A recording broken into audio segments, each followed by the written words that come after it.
do direct legal services for immigration cases. We facilitate access to afford health care.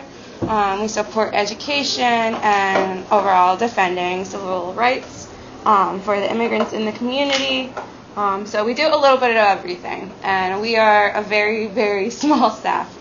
So there's only 4 full-time employees, and how many is there part-time? There's 8 part-time. So we do a lot with our small staff to try and help the immigrant community, especially because it is so dense in Trenton. So one of our focuses is adult education. We offer ESL classes, and with our new building, we were able to expand our ESL classes to offer it not only during the morning hours when we're open, but also during evening and weekend hours. We also are doing computer classes because there is a very heavy barrier of technology. So I've had a lot of clients come in that it's like a simple, like registering their kid for school. They're not able to do it because they don't know how to function a computer, which is so like basic for us at this point, but for them, they don't know the basics of, oh, I need to make an email. I need to access this website and enter in this information. We also have literacy classes. So for some of our clients, we have individuals that they didn't even finish 2nd grade. So they have little to no literacy skills. Some of them never even learned how to write. So they only know like the very basics. I had like one client last week. She's like, I only know how to like write my name and my birth date. And so it's like hard for them because even though everything is in Spanish, they don't understand what's right in front of them, like what they're filling out. And they could be filling out anything. So we especially like to let them know, hey, don't sign anything without reading it. And if you can't read it, have someone come in and like read it for you so you can understand. We also offer citizenship classes to candidates that are able to be eligible for the interview.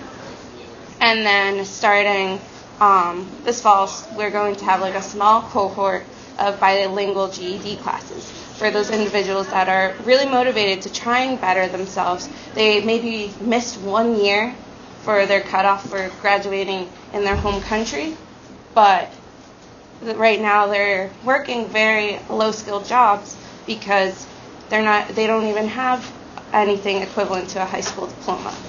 So we're really excited about doing that with our new space. We used to have like a very, very small office. It was maybe 2 times the size of this room. Now we have a building that's 3 stories. Wow. So where did that funding come from? A lot of donations. It was a very big campaign to try and help us move to this bigger space, and it was very exciting. And we just moved in July. So a lot of our clients come for immigration legal services. We have different sort of cases that we take on: citizenship, legal. Sorry. I should end it like Paul 5 Wardnack, seconds. Grace Wardnack, Jake Blankel, Grace Sufer, Nicholas Powers, Emma Suter, Ayla Cruz, Felicity Cruz, Jack Gibson, Chloe Holzheiser, Nicholas Chang, Xavier Jimenez, Austin Roll, Salim Shambora, Shritik Sakar, Lindsay Hildrew, Anita Abu, Jenna Roll, Malin Zhang, Sean Shambora, Drew Kapadia, Genevieve Grenier, Adrian Mann, Logan Marco, Khan Sepapur, Alex Laruski, Dominic Chilla. It's pretty much half the students. Ashley Mazzano, Christian Cachabato, Robert Cacciato, Jacob Gerber, Joshua Gerber, Karina Bandero, It's not even in Grace alphabetical. Lewis, Sophia Marcus, We're only on Dana now. Harkins, I went back to 8. Kirill Petrosyan, Kuno Solani, Sophia Zangrilli, Ethan Su, Anushka Parag, Dan Pulverjan, Alyssa Liu. Please come to the main office now. All right. So we do cases for adjustment of status. So this could be someone that their husband is a citizen and they don't have, we call it status, they don't have immigration status. Instead of like, oh, they're undocumented, illegal, we say like without status. So we do adjustments so they can become legal permanent residents. We do U visas, which this is a very like sensitive sort of case where they were a victim of a crime and a very violent crime here in the U.S. by a citizen. So oftentimes it's they were a victim of domestic violence. If they were abused, they're very sensitive cases. And it's a very lengthy process. I think the overall process takes around 7 years. It's not, oh, I have the U visa, I can work. No, it takes a lot of time for them to even have the work permit. VAWA is in case they were a victim of a crime in their country. And DACA is deferred action for children arrivals. Right now, that program was rescinded, but we're continuing to do the renewals. And one of the big things about our office, since we're a nonprofit, we try and make sure that these fees for these services are reasonable and based on their income, because there are places that charge exuberant amounts of fees, and they tell them, oh, you'll have the ability to get a work permit, but there isn't a strong enough case, so they put all this money down, and in the end their lawyer isn't doing enough. And there's also a huge dilemma going on that notaries are doing immigration services when they don't have accreditation. So my boss, Adriana, she actually has a BIA, and the soup letters changed, but she's accredited, so she's able to actually give consults and do these cases, sign off on these cases, because she had the training. But it's not simple, because some people, they really don't know. Oh, I can't just get a work permit. Some people really just aren't aware of how the process is. So our consults, we like go over and see if there's any sort of case for them to help them out and let them have status that can have them here.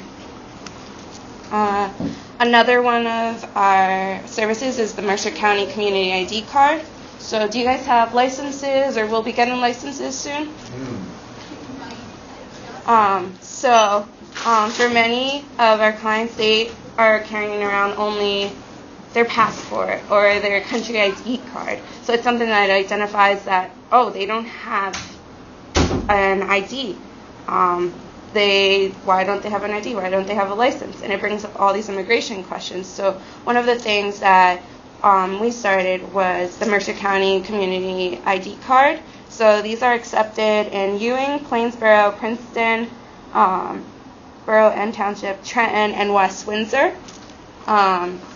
So this is a way for them to identify themselves, that they live in such and such address. They still have to do the process of like showing proof of where they are living and proof of who they are, so it's not just like a fake ID. But it's super beneficial. I think I have mine on me. Yeah. Oh, okay.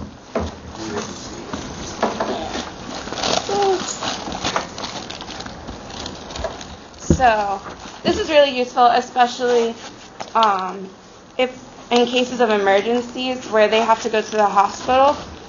It has all of their information and an emergency contact. You guys can pass this around. So it's accepted by the hospitals, it's accepted at the doctors. For registering kids for school, it's accepted as like a proof of identification, and it's very like beneficial because it's not something that's like very easily accessible to just anyone having an ID. So having this, it like gives them a little bit reassurance that they will be able to be identified in case they are in a situation where they have to be in the ER and have to have someone contacted. On the back it says like an emergency contact, and if they have someone that can translate for them, there's a number there too. So it's really great having this ID card. Another one of our programs is Futuro. So this is a youth mentoring program for first and second generation immigrant students. So we help them have college preparation. They are from typically Trenton school districts, and also we just started one in Princeton, just for them to be able to have personal development and have college readiness, because especially in Trenton, the school districts are very far behind, and these students, they really don't have the ability to know, oh, I need to study for the ACT or the SAT. How do I do that? Like, where do I get the money for this? So they have, the coordinator helps them through the process, looking over the essays, and just have a better chance of going to college and not having to pay exorbitant fees to be able to get to a good school. So that's a really good program. And we do a lot of advocacy in our office. So our biggest one right now, it's Let's Drive New Jersey. We're trying to facilitate access to driver's license for immigrants. So one of the big things we've been petitioning and collecting signatures so our legislators can write a law so that Phil Murphy can sign it. We're really close on finishing this process, because this would help our general economy, because we'll have more people paying money to have licenses, doing the tests. They'll be working outside of just bus routes or walking distances. It'll also make our roads safer. So that's one of the big things we try and talk about, that our roads will be safer because they'll have to go through the process of DMV and taking the road test, knowing what the laws are on the road. And another one was to end family separation. So when that was going on, when families were being separated, we were supporting a lot of the protests that were going on around Princeton, and just talking about how those issues actually affect families. One of our clients actually was in that sort of situation years before, where she was separated from her 5-year-old, and she spoke about what a huge impact that made for her and her son. And then we've done the Clean Dream Act, so supporting a Clean Dream Act so that we can have DACA reinstated, because right now the government isn't accepting new DACA students, so children who came here under 18 aren't able to have access to even going to college. I forgot to add this, but we just added in-state tuition, so now immigrants are able to have in-state tuition instead of paying for the out-of-state cost. And then TPS extensions. This is temporary protected status, so there was a whole issue of that a lot of TPS was ending. So people that were here for 10, 15 years, I believe it was Honduras. Honduras was the one we were speaking out for. They were having they had a risk of having TPS completely cut. So these families have made families. They have children here. This is the life that they have known. So we were supporting extending their status so that they could be here longer and to be able to have a way of adjusting their status to stay here. And then other services. So we do a lot of different other services in our office because there isn't a lot of places in Trenton that really accommodate or for Spanish speakers. Even with the social services, Board of Social Services, I constantly am like hearing so much negativity that happens at Social Board of Services. Just a lot of discrimination against Spanish speakers, and it's really sad because these mothers, these fathers are coming for help so that their kids can have access to health care, access to different sort of services that they are eligible for, but because they don't speak English, they are often discriminated and aren't able to have access to these programs. So they come to us and we're able to fill out like the healthcare applications online. And So can you please call the main office now? Mrs. Sell, please call and the main various office. other Thank you. services. So sometimes it is filling out a divorce application. All of those applications are primarily in English most often than not. So we're not able to give legal advice about the applications, but we're able to fill it out. And it means a lot to them because they want to get out of a situation or they want to have access to a service. And for whether language barriers or just technology barriers, they're unable to. So they feel so much of gratitude for being able to finally have insurance for their kid to be able to have the vaccines, to be able to even go to school, because that's really big, that if they don't have the right vaccines, they can't enter a school district. We also do free tax preparation, so we encourage all of our clients to come during tax season to do their taxes.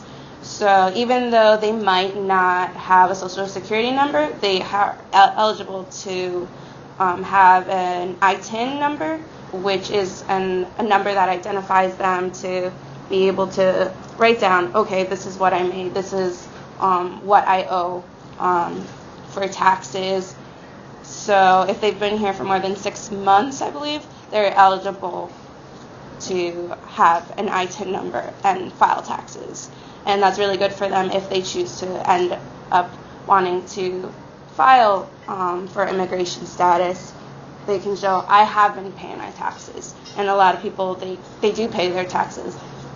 It sucks because sometimes they don't realize, oh, I've been paid in cash and I didn't keep any access, any of my receipts. So they end up owing so much to the state and federal.